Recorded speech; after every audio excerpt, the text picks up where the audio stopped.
അള്ളാഹ്ക്ക് ശരീരമുണ്ട് എന്ന് ഖുർആനിലുണ്ട് പോൽ, അവയവങ്ങളുണ്ട് എന്ന് ഖുർആനിലുണ്ട് പോൽ. ഞാൻ പറയട്ടെ, സൂറത്തുൽ ഫാത്തിഹ മുതൽക്ക് ഖുൽ അഊദു ബിറബ്ബിന്നാസ് വരെ നിങ്ങളെ വീട്ടിലൊക്കെ മുസ്ഹഫില്ലേ?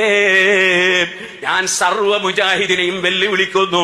അള്ളാഹിന്റെ ഖുർആനിൽ അള്ളാഹുവിന് ശരീരമുണ്ടെന്നോ അവയവങ്ങളുണ്ടെന്നോ പറയുന്ന ഒരു ആയത്ത് കാണിച്ചു തരുമോ?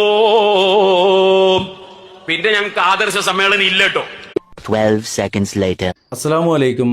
ഞാൻ മൻസൂർ മണ്ണാർക്കാട്. പുതിയൊരു വീഡിയോയിലേക്ക് ഏവർക്കും സ്വാഗതം.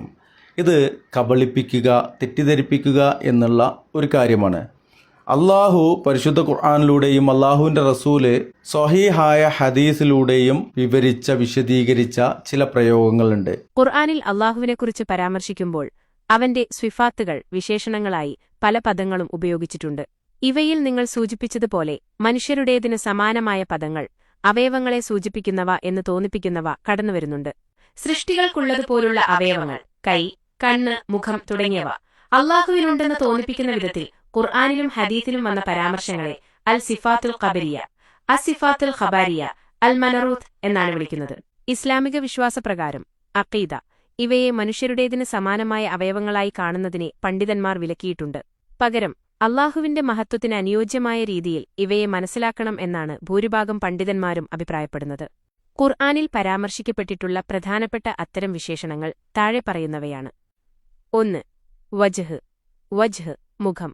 അള്ളാഹുവിന്റെ മുഖം എന്ന അർത്ഥത്തിൽ ഈ പദം പലയിടത്തും വരുന്നുണ്ട്. ഇത് അള്ളാഹുവിന്റെ അസ്തിത്വത്തെയും പ്രതാപത്തെയും സൂചിപ്പിക്കുന്നു. സൂറത്തുർ റഹ്മാൻ അനുപാതം 55:27. മഹത്വവും ആദരവുമുള്ളവനായ നിന്റെ രക്ഷിതാവിന്റെ മുഖം സത്ത അവശേഷിക്കുന്നതാണ്. 2. യദ് കൈ. അള്ളാഹുവിന്റെ കൈ എന്ന പ്രയോഗം ഖുർആനിൽ ഒന്നിലധികം സ്ഥലത്തുണ്ട്. ഇത് അവന്റെ കഴിവിനെയോ അനുഗ്രഹത്തെയോ സൃഷ്ടിപ്പിനെയോ സൂചിപ്പിക്കാനാണ് ഉപയോഗിക്കാറുള്ളത്. സൂറത്തുൽ ഫത്ഹ് അനുപാതം 48:10. അള്ളാഹുവിന്റെ കൈ അവരുടെ കൈകൾക്ക് മീതെയുണ്ട്. സൂറത്ത് സ്വാദ് അനുപാതം 38:75. എന്റെ 2 കൈകൾ കൊണ്ട് ഞാൻ സൃഷ്ടിച്ചതിനെ. ഇവിടെ യദയ്യ 2 കൈകൾ എന്ന് പ്രയോഗിച്ചിരിക്കുന്നു. 3. ഐൻ എന്ന കണ്ണ്. അള്ളാഹുവിന്റെ കണ്ണ് അല്ലെങ്കിൽ നോട്ടം എന്ന അർത്ഥത്തിൽ ഈ പദം ഉപയോഗിച്ചിട്ടുണ്ട്. ഇത് അവന്റെ സംരക്ഷണത്തെയുമെല്ലാം കാണാനുള്ള കഴിവിനെയോ ആണ് അർത്ഥമാക്കുന്നത്. സൂറത്ത് ത്വാഹ അധ്യായം 20 വചനം 39. എന്റെ കൺമുന്നിൽ നീ വളർത്തപ്പെടാൻ വേണ്ടി. സൂറത്തുൽ ഖമർ അനുപാതം 54:14. നമ്മുടെ കണ്ണുകൾക്ക് മുൻപിലൂടെ അത് കപ്പൽ സഞ്ചരിക്കുന്നു. 4. സാഖ് പിണ്ടിക്കാൽ മൊഴി. പരലോകത്തെ അവസ്ഥ വിവരിക്കുമ്പോൾ സാഖ് വെളിവാക്കപ്പെടുന്നതിനെക്കുറിച്ച് ഖുർആൻ പറയുന്നുണ്ട്. സൂറത്തുൽ ഖലം അനുപാതം 68:42. കതിർക്കാൽ സാഖ് വെളിവാക്കപ്പെടുന്ന ദിവസം. ഇതിനെ മിക്ക പണ്ഡിതന്മാരും അങ്ങേയറ്റത്തെ ഭയാനകമായ അവസ്ഥ എന്ന് വ്യാഖ്യാനിക്കുന്നു. പ്രധാനപ്പെട്ട കാര്യം, ഖുർആൻ തന്നെ വ്യക്തമാക്കുന്നത് അവന് തുല്യമായി യാതൊന്നുമില്ല. ലൈസ കമിസ്ലിഹി ഷൈഅ് അനുപാതം 42:11 എന്നാണ്. അതിനാൽ ഈ പദങ്ങൾ കേൾക്കുമ്പോൾ നമ്മുടെ മനസ്സിലേക്ക് വരുന്ന രൂപങ്ങളൊന്നും അള്ളാഹുവിന്റേതല്ല. പണ്ഡിതന്മാർ ഇതിനെ തശ്ബീഹ് ഉപമിക്കലില്ലാതെയും തഅത്വീൽ നിഷേധിക്കൽ ഇല്ലാതെയും വിശ്വസിക്കണം എന്ന് പഠിപ്പിക്കുന്നു. ഖുർആനിൽ വന്നതിനു പുറമെ പ്രവാചകൻ മുഹമ്മദ് നബി വിവരിച്ച അള്ളാഹുവിന്റെ വിശേഷണങ്ങളും അട്രിബ്യൂട്ട്സ് ഇൻ ഹദീത്ത് വിശ്വാസകാര്യങ്ങളിൽ വളരെ പ്രധാനമാണ്. ഹദീത്തുകളിൽ വന്ന ചില പ്രധാന വിശേഷണങ്ങൾ താഴെ പറയുന്നവയാണ്. 1. അൽ ഖദം ബാ അൽ റിജിൽ. അൽ ഖദം ബാ അർ റജുൽ. പാദം, കാൽ. നരകം അതിന്റെ ശിക്ഷ അനുഭവിപ്പിക്കാൻ ഇനിയും ആളുകളുണ്ടോ എന്ന് ചോദിച്ചുകൊണ്ടിരിക്കുമ്പോൾ അള്ളാഹു തന്റെ പാദം, ഖദം അതിൽ വെക്കുമെന്നും അപ്പോൾ നരകം തൃപ്തിപ്പെടുമെന്നും ഹദീസുകളിൽ കാണാം. ഇതിനെ അള്ളാഹുവിന്റെ മഹത്വത്തിന് അനുയോജ്യമായ ഒന്നായിട്ടാണ് പണ്ഡിതന്മാർ വിശദീകരിക്കുന്നത്. 2. അൽ അസ്വാബിം അൻ നസാബ. വിരലുകൾ. മനുഷ്യരുടെ ഹൃദയങ്ങളെ നിയന്ത്രിക്കുന്നത് അള്ളാഹുവാണെന്ന് വ്യക്തമാക്കാൻ ഈ പദം ഉപയോഗിച്ചിട്ടുണ്ട്. ഹദീസ് ആദം സന്തതികളുടെ ഹൃദയങ്ങളെല്ലാം കാരുണ്യവാനായ അള്ളാഹുവിന്റെ വിരലുകളിൽ 2 വിരലുകൾക്കിടയിലെന്ന പോലെ ഒരൊറ്റ ഹൃദയം പോലെയാണ്. അവൻ ഉദ്ദേശിക്കുന്ന രീതിയിൽ അതിനെ അവൻ തിരിച്ചുവിടുന്നു. സ്വഹീഹ് മുസ്ലിം ഹദീസ് നമ്പർ 2654. ഒരു കാര്യം കൂടി, ഈ ഹദീസിനു ശേഷം പ്രവാചകൻ ഒരു പ്രാർത്ഥന കൂടി നടത്താറുണ്ടായിരുന്നു. യാ മുഖല്ലിബൽ ഖുലൂബ് സബ്ബിത് ഖൽബി അലാ ദീനിക്. ഹൃദയങ്ങളെ മാറ്റിമറിക്കുന്നവനെ എന്റെ ഹൃദയത്തെ നിന്റെ ദീനിൽ ഉറപ്പിച്ചു നിർത്തേണമേ. അള്ളാഹുവിൻ്റെ യദ് എന്ന് പറഞ്ഞാൽ നമ്മുടെയൊക്കെ കൈപോലെയാണ് എന്ന് ഏതെങ്കിലും വഹാബി പറഞ്ഞിട്ടുണ്ടെങ്കിൽ ഞാനും വരാം നിങ്ങളുടെ ഒപ്പം. അവരോട് നമുക്ക് നേരിട്ട് പോയി ചോദിക്കാം.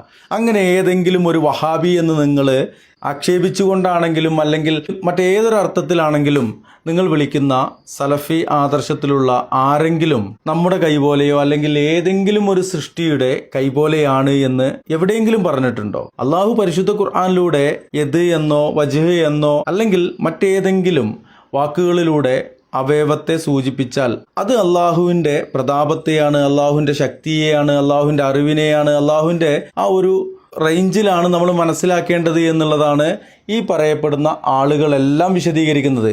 ഇനി അത് മാത്രമല്ല, ഈ മനുഷ്യൻ തന്നെ അതങ്ങനെയാണ് വിശദീകരിച്ചിട്ടുള്ളത്. ആ വീഡിയോ ഇതിന്റെ ബാക്കിൽ ചേർക്കാം. ഇല്ലെങ്കിൽ മനസ്സിലാക്കുക, വഹാബി എന്നിവർ പറയുന്ന സലഫി ആദർശത്തിലുള്ള ഖുർആനും സുന്നത്തും ഫോളോ ചെയ്ത് ജീവിക്കുന്ന ആളുകൾ ആരെങ്കിലും അള്ളാഹുവിന്റെ അള്ളാഹുവിന്റെ വിരലുകൾ ആ ഒരു രൂപത്തില് ഖുർആനിൽ പരാമർശിച്ച കാര്യം പറയുകയും അത് ഇങ്ങനെ പരാമർശിച്ചിട്ടുണ്ട് എന്ന് പറഞ്ഞിട്ട് അതിനുശേഷം ആ പരാമർശിച്ചത് ഏതർത്ഥത്തിലാണ് എന്ന് വിശദീകരിക്കുകയും ചെയ്യുമ്പോൾ അള്ളാഹുവിനെക്കുറിച്ച് വിവരിക്കുമ്പോൾ മനുഷ്യർക്ക് മനസ്സിലാകുന്ന പദങ്ങളാണ് ഖുർആനും ഹദീസും ഉപയോഗിച്ചിരിക്കുന്നത്. എന്നാൽ അവ മനുഷ്യരുടേതുപോലുള്ള അവയവങ്ങളല്ല എന്നതാണ് ഇസ്ലാമിക വിശ്വാസത്തിന്റെ അടിസ്ഥാനം. മറുപടിയുടെ സാരാംശം: വിശ്വാസപരമായ നിലപാട്. ഇത്തരം വിശേഷണങ്ങൾ ഖുർആനിലും ഹദീസിലും വന്നതുകൊണ്ടുതന്നെ അവയിൽ വിശ്വസിക്കൽ നിർബന്ധമാണ്. എന്നാൽ അവ എങ്ങനെയാണ്, ഹൗ എന്ന് ചോദിക്കാനോ മനുഷ്യരുടേതുപോലെയാണ് എന്ന് ഭാവനയിൽ കാണാനോ പാടില്ല. ഇതിനെക്കുറിച്ച് ഇമാം മാലിക് പറഞ്ഞ പ്രസിദ്ധമായ ഒരു തത്വമുണ്ട്. അല്ലാഹു അർഷിൽ ഉപവിഷ്ടനായി എന്നത് അറിയപ്പെട്ട കാര്യമാണ്. എന്നാൽ അത് എങ്ങനെയെന്നത് അജ്ഞതയുമാണ്, നമുക്കറിയില്ല. അതിൽ വിശ്വസിക്കൽ നിർബന്ധവും അതിനെക്കുറിച്ച് അനാവശ്യമായി ചോദ്യം ചെയ്യൽ ബിദ്അത്തുമാണ്. ചുരുക്കത്തിൽ അവന് സമാനമായി ഒന്നുമില്ല എന്ന ഖുർആനിക തത്വത്തിൽ നിന്നുകൊണ്ടാണ് ഈ വിശേഷണങ്ങളെ വിശ്വാസികൾ കാണുന്നത്. ഇനി മറ്റൊരു കാര്യം കൂടി, നിങ്ങളുടെയൊക്കെ വീട്ടിൽ ഖുർആനില്ലേ എടുത്ത് നോക്കിക്കൂടെ എന്നൊക്കെ മൂപ്പർ ചോദിക്കുന്നുണ്ടല്ലോ. അല്ല മൊയ്ലേറെ, ഖുർആൻ എടുത്തിട്ട് നോക്കാൻ പാടുണ്ടോ? നിങ്ങൾ പറയാറുള്ളത് ഖുർആന്റെ അർത്ഥം അത് എഴുതലും വായിക്കലും ഒക്കെ ഹറാമാണെന്നല്ലേ? മൂപ്പര് തന്നെ ഇതിന്റെ വിശദീകരണം പറഞ്ഞിട്ടുണ്ടെന്ന് പറഞ്ഞു. ഇൻഷാ അല്ലാഹ് അത് ഇവിടെ ചേർക്കാം എന്താണ് എന്നുള്ളത്. അപ്പൊ ഈ പറഞ്ഞതാണോ രണ്ടാമത് പറഞ്ഞതാണോ വങ്കത്തരം എന്നുള്ളത് പ്രിയമുള്ളവരെ നിങ്ങൾ മനസ്സിലാക്കുക. എന്തായാലും അള്ളാഹുവിന് സൃഷ്ടികളെപ്പോലൊരു അവയവമുണ്ട് എന്ന് ഒരിക്കലും നാം മനസ്സിലാക്കാൻ പാടില്ല. അള്ളാഹു ഖുർആനിലൂടെ അള്ളാഹുവിന്റെ എന്ന് പറഞ്ഞു, അത് അള്ളാഹുവിന്റെ ശക്തിയായിരിക്കാം, അള്ളാഹുവിന്റെ വജ്ഹ് മുഖം എന്ന് പറഞ്ഞു, അള്ളാഹുവിന്റെ പ്രതാപത്തെയോ ഒക്കെ ആയിരിക്കാം. ഈ ലോകത്തുള്ള എല്ലാം നാമാവശേഷമാകും, നശിച്ചു പോകും. അള്ളാഹുവിന്റെ പ്രതാപം മാത്രം ഇവിടെ അവശേഷിക്കും, അള്ളാഹു മാത്രം അവശേഷിക്കുന്ന അള്ളാഹു സൂറത്ത് റഹ്മാനിലൂടെ പറഞ്ഞിട്ടുണ്ടെങ്കിൽ അവിടെ എന്തുകൊണ്ട് പ്രതാപം എന്നുള്ളതിനോ അല്ലെങ്കിൽ അള്ളാഹു മാത്രം എന്നുള്ളതിനോ മറ്റൊരു വാക്ക് ഉപയോഗിച്ചില്ല, വജ്ഹ് എന്ന് ഉപയോഗിച്ചത് എന്തുകൊണ്ടാണ്? അപ്പോൾ അള്ളാഹ് അങ്ങനെ പഠിപ്പിച്ചിട്ടുണ്ട്. അത് അള്ളാഹിൻ്റെ മുഖം നമ്മളെ മുഖം പോലെയല്ല, അള്ളാഹുവിൻ്റെ മുഖം മറ്റാരുടെയെങ്കിലും മുഖം പോലെയല്ല, അള്ളാഹുവിൻ്റെ മുഖം സൃഷ്ടികളുടെ ആരുടെയും മുഖം പോലെയല്ല. അള്ളാഹുവിൻ്റെ മുഖം എന്ന് അള്ളാഹ് പറഞ്ഞത് എന്താണ്? അള്ളാഹുവിൻ്റെ പ്രതാപത്തെയാണ്. അങ്ങനെ പഠിപ്പിച്ചു കൊടുക്കണം മൊയ്ലേരെ. അല്ലാതെ എന്തൊക്കെയാണ് പാടും, എന്നിട്ട് എന്തൊക്കെയാണ് പറയും, എന്നിട്ട് ഇസ്തിഗാസ ചെയ്തോളി എന്ന് പറയും, എന്നിട്ട് CMA കാക്കണേ, CMA കൂട്ടിനെ കൊണ്ട, CMA വിസ കൊണ്ട, ഇതല്ലേ നിങ്ങളുടെ പഠിപ്പിക്കല്? എന്നിട്ട് ഇതുപോലെയുള്ള പിഴച്ച സിദ്ധാന്തം പഠിപ്പിക്കുന്ന നിങ്ങളാണ് മറ്റുള്ള ആളുകളെ കുറ്റപ്പെടുത്താൻ നടക്കുന്നത്. പിഴച്ച വിശ്വാസം പേര് നടക്കുന്ന നിങ്ങളുടെയൊക്കെ ഒന്ന് വിശ്വാസം നേരാക്കി മൊയ്ലിയാക്കന്മാരെ, ഇല്ലേ? എന്തായാലും മൊയ്ലേര് പറഞ്ഞത് എന്താന്ന് കേട്ടോക്കാണി. വളരെ പ്രധാനപ്പെട്ട ഒരു സംശയം എൻ്റെ മനസ്സിലുണ്ടായിരുന്നു.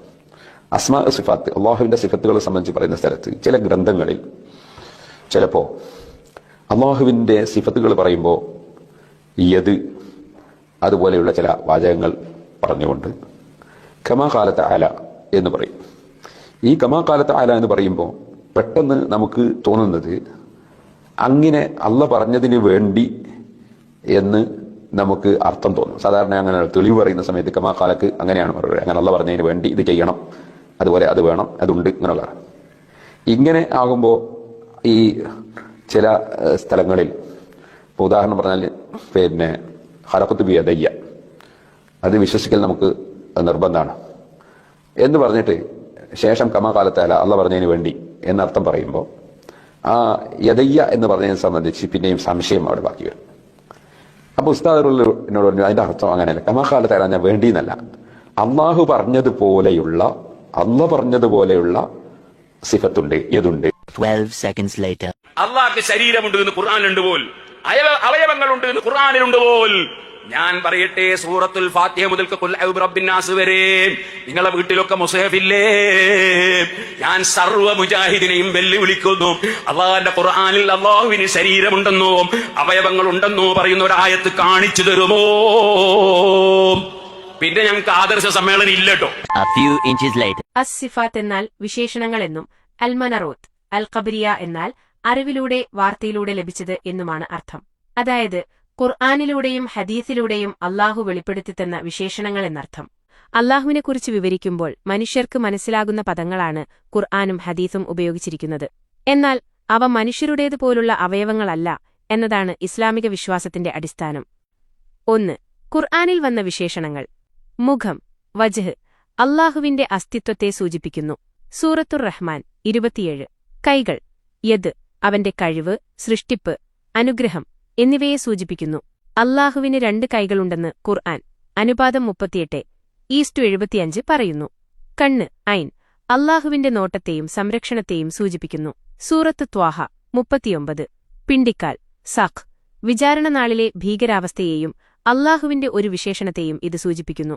സൂറത്തുൽ ഖലം 42. 2. ഹദീസുകളിൽ വന്ന വിശേഷണങ്ങൾ. പാദം, ഖദം, റിജിൽ, നരകം നിറയുമ്പോൾ അള്ളാഹു തന്റെ പാദം അതിൽ വെക്കുമെന്ന് ബുഖാരിയും മുസ്ലിമും റിപ്പോർട്ട് ചെയ്ത ഹദീസിലുണ്ട്. വിരലുകൾ, അസ്വാബിർ, മനുഷ്യഹൃദയങ്ങൾ അള്ളാഹുവിന്റെ വിരലുകൾക്കിടയിലാണെന്ന് പ്രവാചകൻ പഠിപ്പിച്ചു. ചിരി, ലാഹിക്, തന്റെ ദാസന്മാരുടെ അവസ്ഥ കണ്ട് അള്ളാഹു സന്തോഷിക്കുന്നതിനെ ചിരി എന്ന് വിശേഷിപ്പിച്ചു. ഇറങ്ങിവരൽ, നുസൂൽ, രാത്രിയുടെ അവസാന പകുതിയിൽ അള്ളാഹു 1-ാം ആകാശത്തേക്ക് ഇറങ്ങിവരുമെന്ന് ഹദീസിലുണ്ട്. A few inches later. അപ്പൊ എന്റെ മാനം കണ്ടൂടാ, അള്ള പറഞ്ഞ പോലത്തെ ഉണ്ട് എന്ന് നമ്മൾ വിശ്വസിക്കുന്നു. അള്ള പറഞ്ഞതുപോലെയുള്ള ഏതുണ്ട് എന്ന് വിശ്വസിക്കുന്നു. ആ ഏതിന്റെ മാന നമുക്കറിയില്ല. അപ്പൊ അതാണല്ലോ ഇമാം നബവി റളിയല്ലാഹു അൻഹുവും ശറഹുൽ മുഹദ്ദബിനും ശറഹ മുസ്ലിമിനും ഒക്കെ പറഞ്ഞത്.